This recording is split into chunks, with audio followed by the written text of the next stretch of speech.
जंगल के हरे भरे आवरण के नीचे एक छोटी बकरी चरती है। उसकी खुशी शांत हवा में चमक रही है।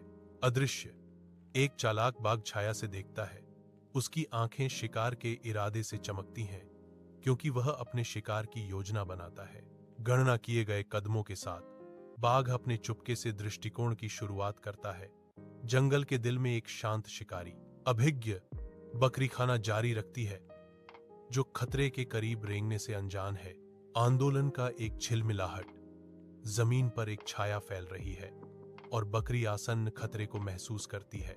जंगल के घने में एक बाघ शिकार के लिए तैयार एक अकेले बकरी का पीछा करता है। शिकार के लिए मांसपेशियां तनी हुई हैं।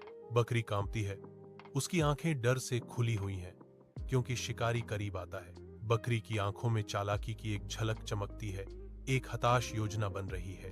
कांपती हुई आवाज में वह बाघ से तर्क करने की कोशिश करती है। अरे श्रीमान बाघ, कृपया प्रतीक्षा करें। मैंने अभी अपने बच्चे का जन्मदिन मनाने का वादा किया है, वह जारी रखती है, एक चतुर झूठ के साथ बाघ को हेर फेर करने की उम्मीद में। यह बहुत अच्छा है कि आप आए हैं। अब मैं आपके नाम पर केक काटूंगी। बाघ रुकता है। उसकी शिकारी नजर अब जिज्ञासा की एक झलक के साथ मिश्रित है।